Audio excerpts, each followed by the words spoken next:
Okay, I think I'm live once again, Tuesday at noon, and I am going to be exploring another element of my social emotional learning framework.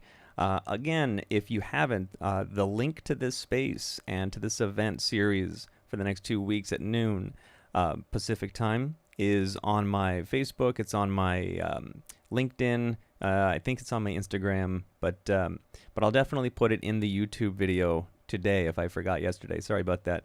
But the SEL, the Social Emotional Learning Framework that I created a few years ago, and I'm still tweaking and working on.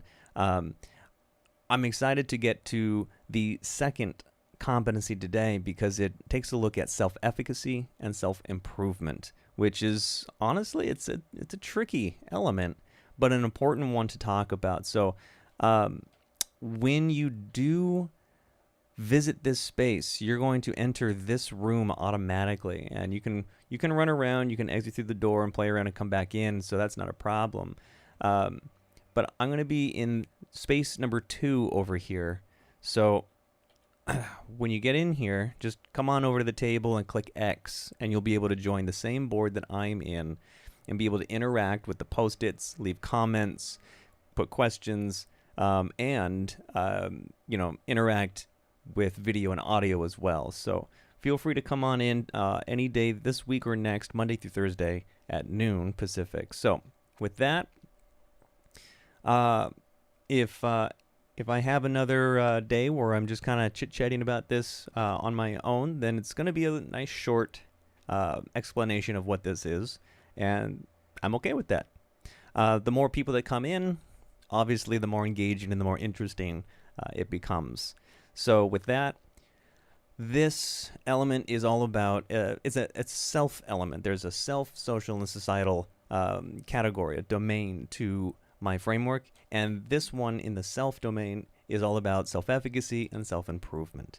Efficacy being not how efficient, it's the other thing. It's how effective do I believe I am at doing things. So there's a little bit of self-confidence, there's a little bit of self there's a couple of different words, but it's all about the self-confidence and self-efficacy that's related to how capable we believe we are to improve. We get into growth mindset and all of that. So with that, let's take a look at what I know. And in this column, I've put, there's a couple of notes I'm going to go over here, but I've put 3 strands. I've put statements or standards that reflect each strand of this particular element for social emotional learning. And there are 3 strands. So I'm going to briefly go through these 3 strands, and each one has 6 statements. There are 10 for each strand that I've created, but ultimately what I'm hoping to do is just introduce what each strand is and kind of talk through just very quickly, as quickly as I can, what each statement is and how it kind of is ordered in a way that's logical and makes sense. So before I get into that, these couple of notes I put off to the side here, even though this element is because this element is focused on the self, we're going to be looking at the strengths aspect, because in this particular element, value is really about the importance and usefulness of something, and less about values that we hold, like respect and responsibility. So things like respect and responsibility are actually values as ideals and expectations for behavior. So that's a little different than what we're talking about. We're talking about the actual value of our personal strengths and how important they are to us and how useful they are. So that's the first note. The other thing that I think is important to say is that we don't teach social and emotional learning. You can, but that's not how it's learned. Social emotional learning is learned through observing the behaviors of those around us. So how we learn to be social and how we learn to emotionally self-regulate is through interactions more than it is through listening to instruction and doing an activity, right? So that I think is something that's really important to say. All right, let's jump in. How do we develop personal values and strengths? Now, again, I know it sounds like personal values, and maybe I should say personal values of strength, personal value of strengths. Maybe that's a better wording, but the idea here is we want to describe value of personal strengths, and we want to develop that capacity to describe the value of personal strengths, right? That's at the heart of self-efficacy and self-improvement. So this first statement here, this is where we would want to begin with maybe a kindergartner, a 5-year-old, maybe a 10-year-old that hasn't really developed a sense of themselves as far as recognizing and being self-aware of their strengths.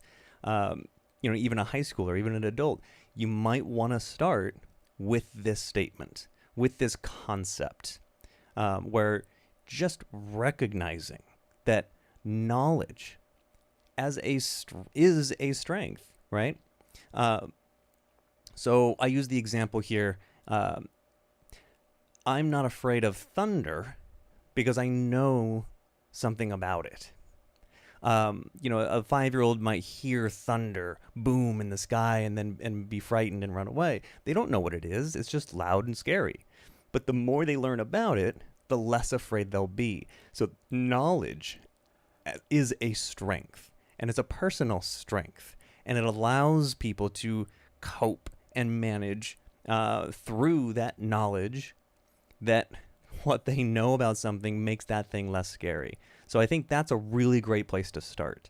From there, again, I'm going to go briefly through these. Each one of these is a conversation and source for all kinds of fun topics and activities. But I'm just going to quickly go through these because from there, you can start to work through what are essentially Maslow's hierarchy of needs. So this first strand really digs into that idea. And so describing the value of personal strengths, well, when you look at the first Maslow need, first hierarchical need that Maslow describes, which is physiological needs, if you can enjoy and celebrate all of the real fundamental things that you have, yeah, you won't have everything, but there are certain things that you do have, and you have to learn to appreciate those and celebrate those, and you can do that. And, the older somebody gets, the harder it is to really develop that. But, children can be taught and shown and modeled for how to do this. And I think that's a really important mindset to get across very early on. So then you go from here to Maslow's safety, and you start to enjoy and celebrate different ways to feel safe in various situations. Like, how would you feel safe at home differently than you would feel safe at school or at the park? There's certain things that you might need to keep in mind. And so it's not that you would do one statement in kinder, one first and one in second, and all students will develop these at the same time. It's recognizing that someone who needs to develop this capacity, this competency of recognizing the value of their own personal strengths might need to start with these very simple concepts and learn to enjoy and celebrate the value of having different types of relationships, to identify activities that bring joy to themselves, distinguishing which do and do not require recognition. Not all activities need to be analyzed and reflected upon. So, as you get through all of these really basic concepts, you can then take those concepts, and the sixth one out of 10 looks at defining and distinguishing your self-image, which itself is, you got to figure out what do you mean by self-image? You got to define that. And distinguishing that from your ideal self. And you can have a conversation about what that means. And this is very common for middle schoolers and late middle schoolers into high school, with a focus on impacts of role models and celebrities on, how they perceive their own personal strengths. So you can see how this first strand really does. It starts very simple, but it builds logically into some really important concepts. And from there, there's 4 more statements that develop even deeper into this idea. So then I look at strand 2. So strand 1, describing the value of personal strengths. Strand 2 is describing benefits of personal support systems. And this is not the same as the other strand, but it does play a role in developing self-efficacy and self-improvement, a perspective and an awareness on how to manage that. And so you look at these statements. The first one, identify at least one person with whom you share your thoughts and ideas. I mean, that's just one person as part of your support system. And for a lot of people, that one person is all they have and is all they need. And you gotta at least have that, and a lot of people, they say, if you're an adult and you're living on your own, and maybe you just need a fish, maybe you just need a pet, maybe you need something, you need a plant, everybody's different, but having somebody that you can share your thoughts and be heard, or at least feel like you're being heard, that's a really important part of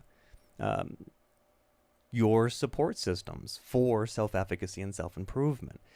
So from there, you can identify people and places that provide helpful services. Let's talk about the doctors, the schools, the farms, the homes, the all of the people in your community. Maybe there are a number of people that you don't share your most intimate thoughts and ideas and connect with, but are providing helpful services as part of your support system, and you can appreciate that. So then you go on to describing how certain people and places make you feel safe. And so this is where you kind of connect with the Maslow hierarchy of recognizing that this actually is part of your strengths, part of your strengths is your personal support system. So there's an overlap there. And from here, you can start talking about, you can introduce the idea of distinguishing various benefits of sharing your thoughts and ideas to different types of people. And you start to think about, maybe I might want to expand my personal support systems. Maybe I don't, but you have that conversation, right? Because there may be other people out there, but until you actually explore the concept, it's going to be too far out of reach. So you got to introduce this idea. And then from there, you can describe the value of knowledge and providing for one's own basic needs. This connects with the idea that knowledge is a strength, and that with regards to personal support systems, how would a person describe the value? How would you describe the value of knowledge in providing your own physiological safety and belonging needs? Is that important? Is it important to know how to do those things? And think about that statement's connection to distinguishing your ideas to other people, different types of other people, and the 6th statement here, explaining the benefits of knowledge, like coping strategies. Notice the connection, the value of knowledge for providing for one's own needs, to explaining the benefits of that knowledge, such as coping strategies, as a personal support system for one's own self-esteem. So you're not just relying on that support system, other people providing that safety. You're using what it is the community is providing, appreciating it, and then learning how to incorporate a lot of what that support system does in a way that makes you a little more self-sufficient within that community, so that you can provide for others just as much as they're providing for you. So then you get into this more, what is it? It's an aspect of fairness that I'll get into when I talk about values and fairness. But the 3rd strand, and I'm going to zoom out here, we're talking about the self-domain, the element of self-efficacy and self-improvement as a social and emotional learning competency. And so the 3rd strand of this element looks at describing the impact and influence of others on the self. So the strand number 2 was, let's look at the social support systems, right? And how we can start incorporating, internalizing, and using what we learn, the knowledge of that, to improve ourselves, you know? And now we're describing the impact and influence of others on us. So we're starting to really reflect on how is that knowledge of others that we're incorporating, how is that influencing? And do we like that? Do we want to be aware and change some things? So we start with describing the ways in which people, places, things, and ideas bring you joy. Again, we're starting very simple. And there's definitely a trend in a lot of these first statements where it's very simple on just identifying the words and language of the very simple ideas that are out there. And then we get into discussing the value of those things to help you feel safe. From there, we can describe how emotional responses of others, when somebody gets upset, when somebody's really ecstatic, when somebody you see is just really distraught and extremely sad, how does that impact your decisions? It's a really important conversation in the context of how others influence yourself and how you develop and how you see yourself and your self-efficacy and able to improve based on that self-reflection. So then you can look at role models in your life. You can look at social support systems and how certain social support systems might actually be negative. But you don't start there. You have to develop into this. And this also aligns with the other progressions in the other two strands of this element. So they do work together to some degree. And then, the sixth statement out of 10 starts to look at qualities of different types of leadership in different groups and communities. And so you get a lot of these really important topics. And the reason I have all of these different statements and all these different ideas is because they all play into how we understand self-efficacy and self-improvement of ourself. So with that, I think, let's see here. How long was that? That's about 17 minutes. That's pretty good. Keeping it around 15. So again, if you want to jump in any day this week or next, Monday through Thursday at noon, I'm going to be going through each of the elements of these 8 aspects of my SEL framework. So come on out. I'll put the link to this space in the notes on the bottom. And yeah, that's it. I'll